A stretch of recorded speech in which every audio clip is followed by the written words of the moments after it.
வணக்கம். அந்த உண்மை சம்பவத்தோட ட்விஸ்ட்டை கேட்கறதுக்கு ஆவலா வந்திருப்பீங்கன்னு நம்புறேன். ட்விஸ்ட் என்ன அப்படின்னு பார்த்தீங்கன்னா, இது எங்களுடைய பாட்டியோட திருமண வயதுக்கு முந்தைய வரலாறு. அதாவது குறிப்பாக 16லிருந்து 20 வயதுக்குள்ளாக நடந்த வரலாறு அப்படிங்கிறனால பாட்டி ஒருத்தர் தான் இதுக்கு சாட்சி. பாட்டியே இப்போ இல்ல. இந்த கதையை வந்து என்னுடைய அப்பாவோ என்னுடைய சித்தப்பா அத்தைமார்களோ கேட்டிருந்தா கூட பாட்டி சொல்றது, பாட்டியின் வாயிலிருந்து என்ன சொல்லப்பட்டதோ அதை தான் அவங்க கேட்டிருப்பாங்க. ஏன்னா பார்த்த சாட்சி, அனுபவிச்ச சாட்சிங்கிறது பாட்டி மட்டும்தான்.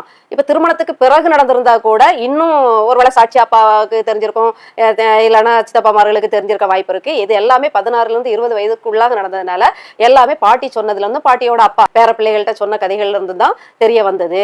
அதனால எனக்கு வந்து யார்கிட்ட கேட்கணும்னு தெரியல. இப்ப யார்கிட்ட கேட்டாலுமே எனக்கு என்ன தெரிஞ்சிருக்குமோ அவ்வளவுதான் அவங்களுக்குமே தெரிஞ்சிருக்கும். ஏன்னா பாட்டியோட இள வயதுல நடந்த சம்பவம் அப்படிங்கறனால நான் வந்து மிஸ் பண்ணிட்டேன். ஏன்னா சின்ன வயசுல வந்து பாட்டி ரொம்ப அதிகார தோரணையா இருப்பாங்க.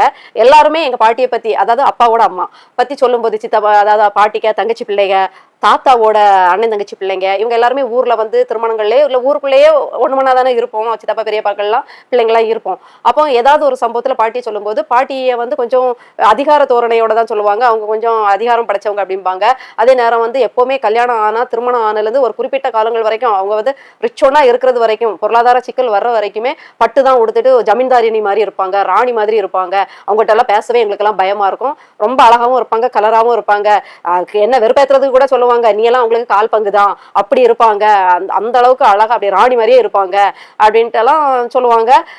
எப்பவுமே எங்க பாட்டியை முடி கலைஞ்சோ இல்லைன்னா முடி அங்க இங்க பறந்து அப்படிலாம் பார்க்க முடியாது. எங்களையுமே அப்படி ரொம்ப ஸ்ட்ரிக்டா வச்சிருப்பாங்க. அப்படின்னா முழிச்ச உடனே பல்ல தேய்க்கணும், உடனே தலையை சீவிரணும், பவுடர் போட்டுறணும். பவுடர் போடாம போனாலும் அடிப்பாங்க, திட்டுவாங்க. அடிக்க மாட்டாங்க, அதிகமா நொச்ச நொச்ச நொச்சன்னு ஏதாவது சொல்லிக்கிட்டே இருப்பாங்க. தலையை வந்து சீவிட்டு பிடிச்சி இழுத்து சீவி விட்டுருவாங்க, இல்ல சீவை வைப்பாங்க, எண்ணெயை தேய்ச்சி விட்டுருவாங்க. பேசுனா திட்டுவாங்க, சிரிச்சா திட்டுவாங்க. பொம்பளை பிள்ளை அப்படி இருக்கணும், இப்படி இருக்கணும், காலை அப்படி ஒடுக்கு, காலை ஆட்டாத, காலுக்கு மேல் காலை போடாத, அப்படி உட்காரு, இப்படி உட்காருன்ட்டு நோய் நோயின்னு நொச்சிட்டே தெரியறதுனால எங்களுக்கும் பாட்டிக்கும் ஆகவே ஆகாது. 7 கதை தூரம் ஓடிடுவோம். அதனாலேயே நான் அந்த கதைகள் எல்லாம் ரொம்ப மிஸ் பண்ணிட்டேன்னு இப்பவும் வருத்தப்படுறேன். ஒருவேளை கொஞ்சம் இணக்கமா இருந்திருந்தாங்கன்னா, சில பாட்டிகள் மாதிரி கண்ணே மணியன் கொஞ்சம் இருந்தாங்கன்னா கொஞ்சம் கதைகளை கேட்டுப்போம் உட்காந்து.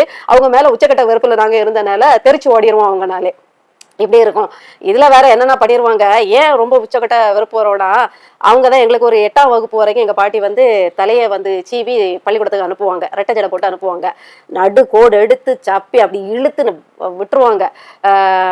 அதுல வந்து இந்த சனி ஞாயிறு ஆனா நாங்க ரிபனை தொலைச்சிருவோம். வெள்ளிக்கிழமை ஆனதும் கலத்தி எங்கேயாவது போடுவோம். எனக்கெல்லாம் தெரிஞ்சு இந்த கயிறு அசன்னு சொல்லுவோம், அதுலதான் முடிச்சு போட்டிருப்போம். அது எப்படி திங்கக்கிழமை ஆனா காணாம போகும்னு எனக்கு தெரியாது. சனிக்கிழமை தொங்குற மாதிரி தான் இருக்கும், ஞாயிற்றுக்கிழமை தொங்குற மாதிரி தான் இருக்கும். திங்கக்கிழமை போய் பாத்தீங்கன்னா ஒத்த ரிபன் தான் தொங்கும், இன்னொரு ரிபனை காணவே காணாது. இதுல வேற நாங்க கூட்டு குடும்பம், எங்க அத்தை பசங்க எல்லாம் இருப்பாங்க. இவனுங்க வேண்டாத வேலைக்கு நம்மள அலற விடணும்னு எடுத்து ஒளிச்சு வைப்பாங்களான்னு தெரியாது. திங்கக்கிழமையான ரிபன் காணாம போயிருங்க. ஐயோ, எங்க பாட்டி என்ன செஞ்சிருவாங்கன்னா, எங்களை வெறுப்பேத்துறதுக்கு இந்த கயிறை எடுத்துட்டு வந்து பின்னி விட்டுருவாங்க. ஒரு அரை மணி நேரத்துக்கு கயிறு, அந்த இப்படியே போ ஸ்கூலுக்கு, இப்படியே பள்ளிக்கூடத்துக்கு போ. ரிபன் இல்லைன்னா, இப்ப மாதிரி ரிபன் இல்லைன்னா ஓடி போய் வாங்கிட்டு வரக்கூடிய பொருளாதாரம் எல்லாம் கிடையாது. இன்னைக்கு வந்து இந்த போன் உடஞ்சி போச்சுன்னா அடுத்த போன் உடனே தான் பிள்ளைகளுக்கு வாங்கி கொடுக்குற அப்பாக்கள் இருக்கிற காலம் ஆயிடுச்சு. பொருளாதாரத்துல விளிம்பு நிலையில இருக்கவங்க கூட இன்னைக்கு எப்பா பென்சில் இல்ல அடிப்பாங்கன்னா 1க்கு 5 பென்சில் வாங்கி கொடுத்துருவாங்க. அன்னைக்கு அப்படி இல்லை, உடைய முனைய காட்டினாதான் அடுத்த பென்சில் கிடைக்கும். ஜாம்பரி பாக்ஸ் வருஷத்துக்கு ஒரு தடவை பிளாஸ்டிக் பாக்ஸ் வாங்கி தருவாங்க. நான் ரொம்ப காலமா நைசில் பவுடர் டப்பால தான் பென்சில் ரப்பர்லாம் போட்டுட்டு போனேன். ரப்பர் தொலைச்சா கிடைக்காது. எல்லாத்துக்குமே நாள் குறிப்பு இந்த கணக்கு வச்சிருப்பாங்க, அந்த கணக்குல தான் வாங்கி தருவாங்க. ரிபன் அழிஞ்சும் போகாது, ஒளிஞ்சும் போகாது, தேஞ்சும் போகாது. அப்போ நம்ம ரிபன் வந்து வருஷத்துக்கு ஒண்ணுன்னா அது ஒண்ணுதான், ஒரு செட்டு தான் வாங்கி தருவாங்களே. ஐயோ, இந்த கயிறை வெட்டி அதுல பின்னி விட்டுட்டு போன்னு விரட்டுவாங்க. இந்த கயிறை வச்சே நீ கேட்டி அதுல வந்து ஜடையை முடிச்சு போன்னு விரட்டுவாங்க. அழுதுட்டு நிப்போம். அப்புறம் அழுகையை பார்த்துட்டு அப்புறம் எங்க அம்மா என்ன பண்ணுவாங்க, அதுவே ரிபன் இவ்வளவுக்கு தான் இருக்கும், அதை பாதியா வெட்டி அதை என்ன இல்லாமல் பண்ணி அதை கட்டி விடுவாங்க. பீத்தி வாத்தியாத்த அடிபடுறது அப்படியெல்லாம் பண்ணுவோம். இப்படி பாட்டி வந்து ரொம்ப ஸ்ட்ரிக்ட். இது கடையில தலையில பேன் பாக்குறேன்னு வேற, சனி ஞாயிறு கொன்றுவாங்க, விளையாட விடாமலே பேன் பாக்குறேன்னு தலையை பிடிச்சி வச்சுக்கிட்டு கொண்டு எடுத்துருவாங்க. இப்படி அவங்க நல்லதுக்கு சொன்ன எல்லாமே எங்களுக்கு பயங்கர கடுப்பா இருக்கிறனால பாட்டினாலே ஆகாதவங்க மாதிரி தான் நாங்க இருப்போம். பள்ளிக்கூடத்துல ஒரு 5ஆம் வகுப்பு வரைக்கும் வீட்டு பேச்சுகள் எல்லாம் பள்ளிகள்ல பேச மாட்டோம். ஏன்னா வீட்டு பேச்சுகள் பேசினா கொன்றுவாங்க. எல்லாருமே ஒரே ஏரியாக்கள் சார்ந்ததா இருக்கனால நம்ம எது சொன்னாலும் வீட்டுல வந்து யாராவது சொல்லி வச்சிட்டாங்கன்னா எதுக்கு இந்த பேச்செல்லாம் பேசுறீங்கன்னு அடி பின்னிடுவாங்க. அதனால எதுவுமே பேச மாட்டோம். அப்போ நமக்கு இன்னைக்கு பென்சில் கிடைக்குமா, பென்னு கிடைக்குமா, இங்கு கிடைக்குமா, ரப்பர் கிடைக்குமாங்கிறதுலயே நமக்கு பொழுதும் போயிருங்கிறதுனால வேற எந்த தாட்டும் ஓடாது. ஆனா ஒரு 6-7க்கு அப்புறம் ரொம்ப தூரத்துல நடையா நடந்து ஒரு அரசு பள்ளியில சேர்றோம். அங்க வந்து வேற ஏரியா பிள்ளைங்கனால ஓரளவுக்கு 6க்கு மேல நமக்கு வாயும் வந்துரும்ல. அதனால 6, 7, 8ல கொஞ்சம் வீட்டு கதைகளை பேசும்போது நாம மத்தவங்க எல்லாம் எங்க அடுக்கலாம் அப்படிம்பாங்க, நான் எங்க குசினி அப்படிம்பேன். குசினிங்கிறது எங்க பாட்டி பயன்படுத்துற வார்த்தை. அது வந்து எங்க அம்மாட்ட போய் அப்போ அந்த பிள்ளைங்க எல்லாம் கிண்டல் அடிக்கும். குசினினா என்னன்னு கேட்கும். அப்ப நான் சமைப்போம்ல அந்த இடம் தான் அப்படின்னு. அதுக்கு பேர் அடுக்களை, குசினி இல்லை அப்படின்னு கிண்டல் அடிப்பாங்க. உடனே நான் வீட்டுல வந்து கேட்பேன் அம்மாட்டா, ஏமா குசினின்னு நம்ம சொல்றோம், ஆனா இப்படி இங்க கிண்டல் அடிக்கிறாங்களேன்னா அது பாட்டி வந்து இலங்கையில இருந்தனால அவங்க வந்து இதை குசினின்னு சொல்லி சொல்லி பாட்டி சொல்லி தான் நம்ம எல்லாருமே குசினின்னு சொல்றோம். அப்படி நிறைய வார்த்தைகள் அந்த இலங்கை வார்த்தைகளை சொல்லுவோம். கடாய சட்டிம்போம், சீன் சட்டி அப்படிம்போம். இன்னும் நிறைய வார்த்தைகள் மறந்து போச்சு. ஏன்னா பிள்ளைங்க கிண்டல் அடிக்க நாம அந்த வார்த்தையை பயன்படுத்தாம பிள்ளைகள் பயன்படுத்துற வார்த்தையை பேசி பேசி எனக்கு நிறைய வார்த்தைகள் மறந்து போச்சு. என்ன வந்து எப்படி கூப்பிடுவா, நோனா இங்க வா, நீ பெரிய நோனா தான் அப்படின்னு தான் எங்க பாட்டி என்ன நோனாம்பாங்க. அதுக்கு மினிக்கின்னு நினைக்கிறேன், நானா நினைக்கிறேன், எனக்கு தெரியல. அதுதான் மினிக்கி ஒன்னும் தெரியாதா அப்படின்னு சொல்லுவாங்க இல்லையா, அது மாதிரி நோனா நீ பெரிய இவாதா, வா வா நோனா வா, தலைச்சிவா வரியா நோனா அப்படிம்பாங்க. சமீபத்துல நாங்க என்னோட சித்தப்பா கிட்ட கைபேசியில பேசும்போது கேட்டேன், சித்தப்பா இப்படி பாட்டி வந்து இலங்கையில கொழும்புல ஏதோ இருந்ததா சொல்றாங்களே, அதோட இது என்ன விஷயம், எப்படி இப்படி எதுக்காக அதை விட்டுட்டு வந்தாங்க, போர்னால வந்தாங்களா அப்படின்னு கேட்கும்போது எங்க சித்தப்பா சொன்னாங்க, மக்களே கொழும்புல ஏதோ ஒரு இடம் சொன்னாரு, அது எனக்கு மண்டையில ஏறவே இல்லை, நனவலே இல்லைன்னு வச்சுக்கோங்களேன். அதுல இருந்தாங்க ஒரு 80 ஏக்கர் கிட்ட தேயிலை தோட்டத்துக்கு ஓனரா தான் தாத்தா இருந்தாரு, பாட்டியோட அப்பா இருந்தாரு. ஆனா அப்படி ஒரு ஜமீன்தார் வாழ்க்கை, பண்ணையார் வாழ்க்கை தான் வாழ்ந்தாங்க. மாடு ஆடுன்ட்டு அத பால் குளியல் குளிச்சேன்னுலாம் சொல்லுவாங்க இல்லையா, அதெல்லாம் உண்மைதான். அந்த மாதிரி தான் அவங்க வந்து ஒரு ராணி மாதிரி தான் வாழ்ந்தாங்க. அங்க வந்து இந்த சிங்களனுக்கும் தமிழ்காரங்களுக்கும் சண்டை நடந்துட்டே இருந்து இல்லையா, அப்ப இந்த சிங்களக்காரனுங்க தமிழர்களை வந்து போட்டு பாடாதான் படுத்திட்டு இருந்தாங்க. பாட்டி ரொம்ப அழகா வேற இருப்பாங்க. அவங்களுக்கு ஒரு 16-17 வயசு ஆகும்போது இப்படி எல்லாரும் வேலையை பார்க்க நிர்வாகம் எஸ்டேட்டை நிர்வகிக்கிறது லேசுப்பட்ட காரியமா அந்தந்த வேலைகளுக்கு போயிடுவாங்க. அதை நிர்வகிக்க போகும்போது பாட்டி தனியா இருந்திருக்காங்க. பாட்டி வந்து ரொம்ப அழகா இருப்பாங்க. அப்போ இந்த சிங்களக்காரன் வந்து பாட்டி தனியா இருக்கிறத தெரிஞ்சுக்கிட்டு தான், எஸ்டேட்ல தனியா இருக்காங்கன்னு தெரிஞ்சுக்கிட்டு தான் அவன் வந்து பாட்டி கிட்ட தப்பா நடக்கிறதுக்கு முயற்சி பண்ணியிருக்கான். அதனாலதான் பாட்டி துப்பாக்கி எடுத்து சுட்டிருக்காங்க காலில். அவங்களுக்கு சுடவும் தெரியாது, துப்பாக்கி பயிற்சியெல்லாம் அவங்க பெற்றவங்களும் கிடையாது. அவங்களுக்கு வேற வழி தெரியல, வீட்டுல யாரும் இல்லைன்னா சத்தம் போட்டு பார்த்தாலும் யாருமே இல்லை, வரல. அதனால அவங்க என்ன பண்ணிட்டாங்கன்னா தன்னை காப்பாத்திக்கிறதுக்காக தப்பா நடக்க முயற்சிக்கும் போதே அவங்க சுட்டுட்டாங்க. அதுதான். அதுக்கு பிறகு அது வந்து இவன் என்னன்னா எந்த மருத்துவமனையிலையும் சிகிச்சை பெறாம அவன் வந்து, ஏன்னா அவன் தானே குற்றவாளி ஆயிடுவான், அதனால அவன் பயந்துட்டு போய் அதை வந்து அது வச்சு ரணமாகி கால் அழுகி அப்புறம் அது புறையோடி போய் அவன் வந்து செத்து போனான். செத்து போன பிறகு காவல்துறை வந்து விசாரிக்கும் போது இன்னார் வீட்டுல நடந்ததுன்னு தெரியும் போதுதான் வந்து கேட்கும்போது பாட்டி தைரியமா, ஆமா என்ன காப்பாற்றணும்னு நான் சுடதானே செய்வேன், அவன் எப்படி என்ன தொட வரலாம், என்ன வந்து அவன் வந்து நாசமாக்க நினைச்சான், நான் அதனால எனக்கு என்ன காப்பாத்திக்கிறதுக்கு வேற வழி தெரியல, நான் செஞ்சேன், அப்படிதான் செய்வேன் அப்படின்ட்டு சொல்லியிருக்காங்க.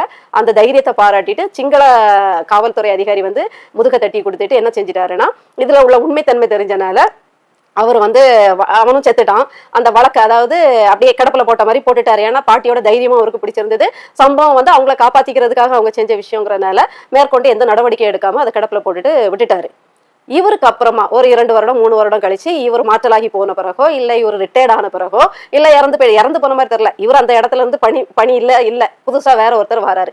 புதுசா வேற ஒருத்தர் வரும்போது இவங்களுக்கு இந்த 80 ஏக்கர் தேயிலை தோட்டம் வந்து கண்ணை உறுத்துது. இவர்களுக்கு தமிழர்கள் எஜமானர்களா பண்ணையார்களா இருக்கிறது பிடிக்காது இல்லையா. அப்போ வந்து நம்முடைய பிரபாகரன் அவர்கள் பிறக்கவே இல்லை, அதுக்கு முந்தைய காலகட்டத்திலேயே அங்க போர்தான்.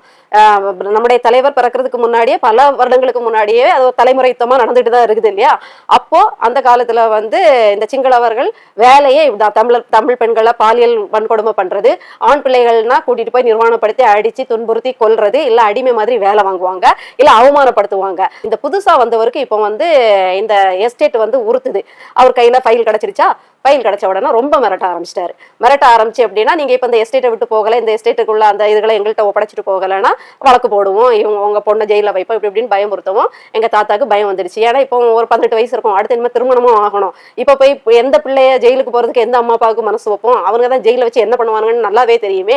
அப்போ பார்த்தாங்க இந்த தோட்டத்தை விட்டுட்டு போற அவங்க 2 ஆப்ஷன் வைக்கிறாங்க. ஒண்ணு, இந்த 80 ஏக்கர் நிலத்தை விட்டுட்டு வெளியேறுங்க, உங்க சொந்த நாட்டுக்கே போயிருங்க, இல்ல நாங்க நடவடிக்கை எடுப்போம்னு மிரட்டும் போது இவனுக்கு பொய் வழக்கு கூட போடலாம். நடந்த சம்பவம் ஒண்ணு, ஆனா வேற என்ன வழக்குனாலும் பொய் வழக்கு போட்டு தன்னுடைய மகளை வந்து கஷ்டப்படுத்தலாம் அப்படிங்கிற அந்த நிலைமை வந்தப்ப தாத்தா எடுத்த முடிவு, சரி நாம சொத்து சுகம் எதுவும் வேண்டாம், நமக்கு பிள்ளைதான் முக்கியம், நம்முடைய குடும்பம் முக்கியம், போயிருவோம்னு. அப்போ நிறைய பேர் இதே மாதிரி தாய்நாட்டுக்கு திரும்புற அந்த கோஷ்டிகளோட என்ன செஞ்சுட்டாங்கன்னா, தன்னுடைய 80 ஏக்கர் அந்த நில புலன்கள் பண்ணையார்த்தனம் எல்லாத்தையும் விட்டுட்டு பிள்ளை குட்டிகளோட அவருடைய சொந்த ஊரான நாகர்கோயிலுக்கே வந்து குடியேறிட்டாங்க அப்படிங்கிறதுதான். நாகர்கோவில் மணிக்கூண்டு பக்கத்துல உள்ள அந்த இடம், மணிக்கூண்டு கூட எங்களுடைய பாட்டியோட அப்பா சொத்துன்னு தான் எங்க பாட்டி சொல்ல கேட்டிருக்கோம். அவங்க அந்த பொருளாதார ரொம்ப பிளாக் டீ குடிச்சிட்டே இருப்பாங்க. சில நேரங்களில் நாங்களே ரேஷன் பொருளில் தான் எங்கள் குடும்பத்தையே ஓட்டுறோம். கூட்டு குடும்பம் 3 குடும்பம் ஒரே வீட்டில், அத்தை சித்தப்பா நாங்கள் அப்படின்னு 3 குடும்பம், தாத்தா பாட்டின்னு ஒரே குடும்பத்தில் இருக்கனால அந்த ரேஷன் பொருட்கள் கூட பத்தாது. ஏன்னா அத்தைக்கெல்லாம் ரேஷன் கார்டு கிடையாது, அவர்களுக்கு கணவன் வீடு வேற இடம், அங்கே ரேஷன் கார்டு எதுவும் கிடையாது. அப்போ ஒரே ரேஷன் கார்டு எங்கள் தாத்தா பாட்டி எங்கள் அப்பாவோட ரேஷன் கார்டில் 3 குடும்பம் சாப்பிடணும். அப்படிங்கும்போது அவங்களுக்கு நினைச்ச மாதிரி அந்த பிளாக் டீக்கு சக்கரை எல்லாம் பத்தாது. அப்போ எங்கள் அம்மா சொல்லுவாங்க, சக்கரையில் மாமி நான் பார்த்து தாரேன்னு, கொஞ்சம் வெயிட் பண்ணுங்க, இப்படி ஏதாவது சொல்லுவாங்க. அது உங்களுக்கு அந்த டீயை குடிக்காம இருக்கவே முடியாது. ஒரு நாளைக்கு 10 டீ குடிச்சிருவாங்க. அப்போ புலம்புவாங்க உட்காந்து, நான் அப்படி பால் டீயா குடிச்சு வளர்ந்தேன், நான் வந்து இப்படியெல்லாம் இருந்தேன், இப்படியெல்லாம் பண்ணேர்த்தனமா இருந்தேன், எனக்கு இப்படி ஒரு நிலைமையா அவங்கன்னு சொல்லி அழும்போதெல்லாம் நமக்கு புரியும். அப்போ அவங்க சொல்லுவாங்க, நான் கல்யாணத்தை ஒட்டி கூட அந்த மணிக்கூண்டு, நாகர்கோவில் மணிக்கூண்டு இருக்கு இல்லையா, அது எங்க அப்பாவோட இடம் தான். கவர்மெண்ட் வந்து சாலை போடணும், சாலை விரிவாக்கம் பண்ணணும் அப்படிங்கிறதுக்காக அடிமாட்டு விலைக்கு வாங்கி எங்களுக்கு சொத்தெல்லாம் போச்சு, இன்னைக்கு அதெல்லாம் இருந்திருந்தா நாங்க எவ்வளவு பெரிய பணக்காரங்க தெரியுமா அப்படின்னு ரொம்ப அழுவாங்க, ரொம்ப வருத்தப்படுவாங்க. அவங்க வந்து வாழ்ந்து கட்டவங்க அப்படிங்கிறனால பயங்கரமா அழுவாங்க. எங்களுக்கு அதெல்லாம் தெரியாது, நாங்க பிறவிலேயே அந்த பொருளாதார நெருக்கடியில வளர்ந்தோம்.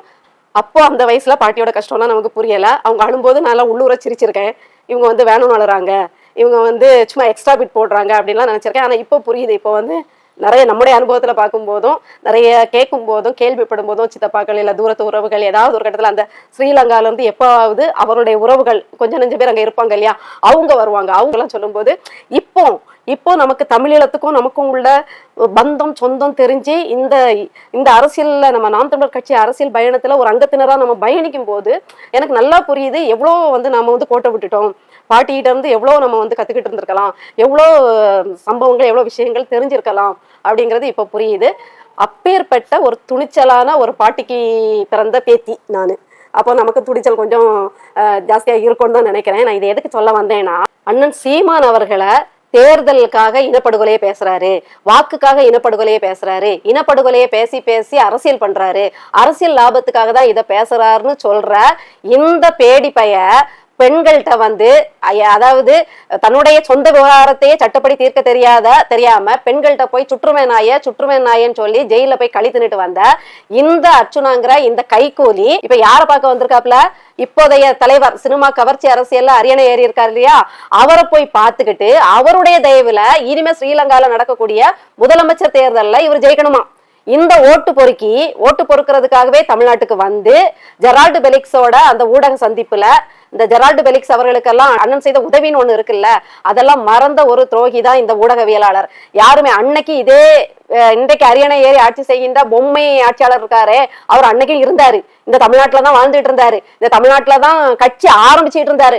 கட்சி ஆரம்பிச்ச பிறகு கூட ஒரு தார்மீகப்படி, ஒரு மனிதாபிமானப்படி, ஒரு கட்சி நடைமுறைப்படி கூட ஊடகவியலாளரான இந்த பெலிக்ஸ் ஜெரால்டுக்கு ஆதரவாக ஒரு அறிக்கையோ, ஒரு குரல் பதிவோ, ஒரு எக்ஸ்தல பதிவோ போடாம கம்முன்னு உம்முன்னுட்டு இருந்த இந்த ஆள் பக்கத்துல போய் இன்னைக்கு சிங்சாங்க அடிச்சிட்டு இருக்க இவருக்கு அன்னைக்கும் குரல் கொடுத்தது அண்ணன் சீமான் அவர்கள் தான்.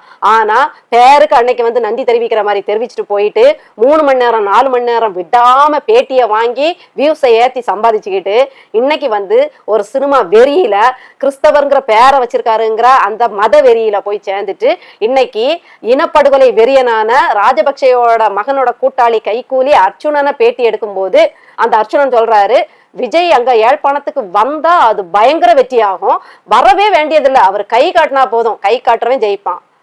எலிய அம்மனமா ஓடுது.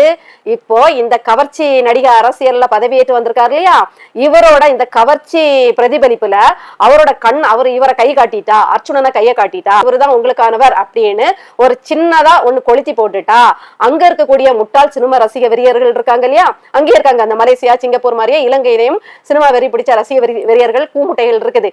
யாரு நல்லவன், யாரு கெட்டவன், யார் நமக்காக போராடுவான், யார் நமக்காக ஜெயில பத்தி கூட யோசிக்க மாட்டான், ஜெயிலுக்கு போறதையே பெரிய கிரீடமா பெரிய வரமா நினைச்சிட்டு மக்களுக்காக யாரு ஜெயிலுக்கு போகவும் தயாரா இருப்பாங்கிறத யோசிக்காமலே சினிமால பேசுற பஞ்சு டயலாகுக்கே மயங்கி தெரிகிற கூட்டம் இருக்கு இல்லையா, அது இவனுக்கு ஓட்டு போட்டுறோங்கிற நப்பாசையில ஓட்டு பொறுக்கிறதுக்கு வந்திருக்காரு. ஊர் சுத்தின மாதிரியும் ஆச்சு, ஓட்டு பொறுக்கின மாதிரியும் ஆச்சு. இப்படி ஓட்டு பொறுக்க வந்த பொறுக்கி அர்ச்சுனா தான் அண்ணன் சீமானை பார்த்து வாக்கரசியல் பண்றாருங்கிறாரு, அதுக்காக தான் ஈழத்தை பத்தி பேசுறாரு அப்படிங்கிறாரு.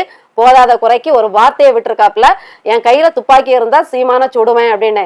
நீ சீமான சுடுறதுக்கும் கொல்றதுக்கும் துப்பாக்கி எதுக்கடா வேணும்? கையும் காலம் இல்லையா? தைரியமா இருந்தா நேருக்கு நேர் போய் ஒத்த ஆளா நின்று அவரை வந்து மோதி காமிய. நீ நல்லவன், நீ தமிழினத்துக்கு ஆதரவு கொடுக்கறவன், நீ வந்து ஈழத்துக்காக பேசுறவன் அப்படின்னா நீ வந்து அந்த தமிழினத்தையே கொன்னு கூறாக்கி போட்டு அதுல கெக்களிச்ச அந்த ராஜபக்சே மகனோட கொஞ்சி குலாவாம அவனல்லடா சுட்டு கொண்டிருப்ப.